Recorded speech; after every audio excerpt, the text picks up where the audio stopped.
Hello everyone, this is Defense Politics Asia, and a quick update over in the Ukraine war situation. The Russian Defense Ministry announced some leadership changes to the Special Military Operation Command. So the information comes directly, of course, from the Ministry of Defense of Russia. As you can see, this piece of information in the English version of the Russian MOD telegram. They said that the Chief of General Staff, General of the Army. So Chief of General Staff is his appointment. General of the Army is actually his rank. And Valery Gerasimov has been assigned as the commander of the Joint Group of Forces for the Special Military Operation. And this is actually assigned by Sergei Shoigu, which is basically the defense minister here. And he have 3 deputies. So he have 3 assistants, and the 3 deputies are the Chief of Aerospace Forces, which is also the previous commander of the entire Special Military Operation, General of the Army, which is actually the same rank in a way, Sergei Surovikin, and then the commander-in-chief of the Army, General of the Army, Alexei Selyukov. Basically, this guy is actually the highest rank. He's basically the commander of the entire Russian ground force. Sergei Surovikin is the commander of the entire Russian aerospace force, which includes missile forces. And then also the deputy chief of general staff, which is Valery Gerasimov, deputy, the colonel general, which is 1 rank lower than general of the army, Alexei Kim. So the rationale given by the Russian Ministry of Defense say that this is to increase the level of leadership of the special military operation that's related to the amplified range of tasks.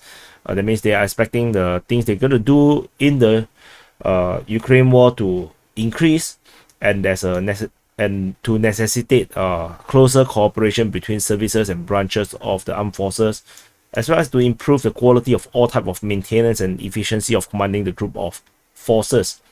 And however, there is no clear indication that Surovikin is going to be in charge of Air Force, and then Oleg Selyukov is going to command just the army, and then I have no idea what Alexei Kim is going to do. So this is actually very interesting. And if you do not know who is Valery Gerasimov, let's take a look at who is he. And so he is actually, let me close off this one. So he's stupid Windows. Okay, he's actually the 2nd highest ranking person in the Russian military. He's basically the 1st deputy minister of defense. He's basically the 2nd highest ranking person in the entire Russian military after the defense minister. So this is not a nobody. He's actually as high as you can go without the defense minister taking over the entire command. And he's also a hero of the Russian Federation. He's given a hero, just like many of you guys who are the hero viewers of DPA YouTube channel. So this is actually not a small appointment. It's actually a massive appointment. And as you can see, this is someone already updated the wiki that he take over Surovikin, and now Surovikin Selyukov, which is this face, and as well as Alexei Kim, which is a nobody at this moment, is his deputy. And I want to discuss why this is significant. Previously, Surovikin has been tasked to take over command, to kind of fix things. In a way, the entire military operation was not going very well, and Surovikin seems to be the person that is tasked to get everything back in order. So he went from commanding, I think just once, I think the southern side, or maybe he wasn't even in the operation. From what I read, he was commanding the southern part. Let's see, he was reviewed as in June as the South Group South commander. So he was commanding the southern part, and then after that, I think maybe he did a very good job in holding the lines, and then, which is actually true, he did do a good job holding the lines, and he actually took over and as the commander of the entire Russian forces in Ukraine.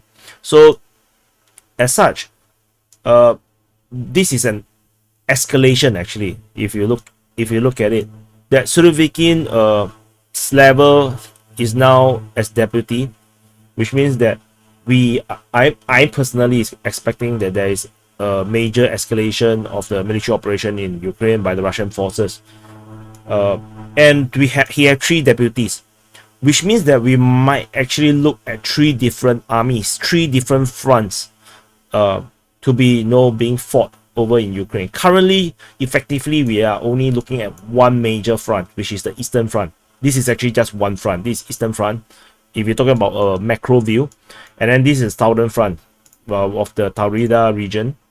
And then, so the likelihood, I feel that we might actually start to see impending the winter offensive, so-called the real winter offensive, or the super duper uber winter offensive by the Russian forces to be appearing because of these massive changes. And with the deputy taking in charge of the entire operation, which means that Surovikin might be focusing on the Eastern Front, which he's already doing, and maybe the 2 other generals will be one taking in the Southern Front, and another one will be taking a Northern Front. And this actually have some corroboration with certain things that is currently happening. Russian heavy equipment, artillery, tanks, armored vehicles has been spotted with Z marking in Belarus. There's a video taken at a train station where there's a transport train carrying all the Russian military equipment going past the train station, and they are marked with the letter Z with a square box. So there's a square box inside, there's a Z. So this is not a good sign for the Ukrainians, because the Z with a square box or just letter Z is clearly the markings for the Ukrainian operation. So this might be a signal or a sign that there might be a northern front going to restart again. Where is this train station? I'm not so sure yet, because within the source by Osin's Sentinel, he did not really show where it is. I can show you the video actually. In fact, as you can see, this video, the atmosphere, you can see that this is clearly winter. People is wearing winter clothes, so the time should be correct. And I can see that there is trucks, artillery, and you can see this is actually a passenger train station. And there's a grad with the Z with the box. You can see the Z with the box. See, Z with the box. These are all grads, and these all look pretty new. And then you have another truck probably for ammo. And this, I think no one have kind of geolocated, I guess, this place. So not sure which train station was this spotted, but it was said that to be arrived at Belarus. So with this change, maybe the long anticipated northern front may reopen again, especially all the training and formation of the Belarus Russian combined force has been also been set up. And over at Novorossiysk, I should learn how to pronounce this. So there's a naval base around here, which is here. This is a Russian naval base. You can see the Russian naval ship. There is a report, that a major fleet have just left the port. At least 3 submarines, which are based there, 1 amphibious ship and 1 landing ship has left. So this group includes Project 11711, Ivan Grant class landing ship, the Peter Mogonov, the largest amphibious ship in the Black Sea, and then 3 of the Project 636.3 improved kilo class, basically kilo submarines. And there are also some other warships that they are not sure what are the warships. leaving only a few warship and support vessels in the port. And based on this article, they say that the last time that we reported something like this, it actually precedes a massive missile strikes from that naval force. However, why would you need amphibious ship and landing ship for any missile strikes? That's a question, because landing ship and amphibious ship don't really carry missiles. So this is another signal. So I'm not saying that this actually points to a definite operation or maybe amphibious landing or whatever, but this is actually a signal that something is happening. So in intel, the more signals you have, the more likely something might be happening. So we have already one signal here, we have another signal here, so and then we have this change in command, which means there's an upgrade to the level of operations in this special military operation. So I'm anticipating that in the following days we might actually see a major offensive. Remember, of the 300,000 mobilized troops, only half was sent into the battle or into Ukraine. The other half was still training, and there was no news or no intel suggesting that they were sent into Ukraine already. They might be still in the northern part, they might be in Belarus, nobody knows where are they. So things are not looking very good for the Ukrainians. And Ukraine also have some massive reaction, and this reaction is also not normal. So Poland has suddenly decided to transfer Leopard tanks to Ukraine, and although this is actually not a lot, it's just a tank company. And then it's about 10 vehicles. So I'm not sure how they count. Why is it 10? But no, yeah, the company is now they call it 10. Because one platoon, you cannot really divide 10 into platoons, so it's a bit weird. And might be 12, might be 12. 4 tanks per platoon, 12 tanks make one company, makes more sense. So, and then we have also Canada giving NASAMS, which is nothing very special.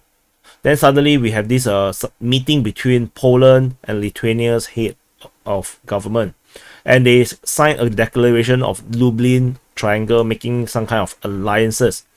So reportedly it's just to support Ukraine integration into EU and NATO, but I suspect it might be more than just something so innocent, because the Ukraine's intention to join EU and NATO is no surprise. Everyone is talking about it. EU so-called supports it, but just that as long as the war is ongoing, they cannot enter. So this alliance makes no sense. It might be military, and suddenly Lithuania also announced that they will be transferring air defense system to Ukraine. So not exactly sure what is happening in terms of this alliance, this new alliance. But all these indication, especially the Poland's decision to suddenly provide tanks, and Britain might also follow along and provide tanks. So this is all seems like some kind of escalation in this war in Ukraine, and I just want to highlight that this change in command is not something to be ignored. Pro-Russian source reported this with some skepticism. They are huge fans of Surovikin, but they felt that Gerasimov is not really someone very very competent from the way how they write it, and they felt that now Gerasimov have to step into the limelight, and anything that goes wrong will now be his responsibility. That's how the pro-Russian sources seem to write it, especially Riba. And they felt, it seems like from the pro-Russian source way of writing is like they felt that this guy is they call it the unsinkable ship. He cannot be sacked. He's like so high flyer and so white horse, so untouchable. But now with him in command, and they seem to suggest that if anything goes wrong, he will now be responsible. So they are quite skeptical of him, but quite interested to see what is going to happen. So anyway, this is just a quick update over on this sudden change of situation, and I can tell you it's not just about Soledad. All these changes is not Soledad alone. It seems like something more than it. And with the winter now fully in full flow in Ukraine, the weather is really cold now in Ukraine. Everything is frozen. People are getting frostbites. This probably the perfect time to launch major offensive. So anyway, this is a quick update. Press the subscribe button, press the like button, share this if you find this is interesting to your friends, contact, and families. And I'll see you in the next update.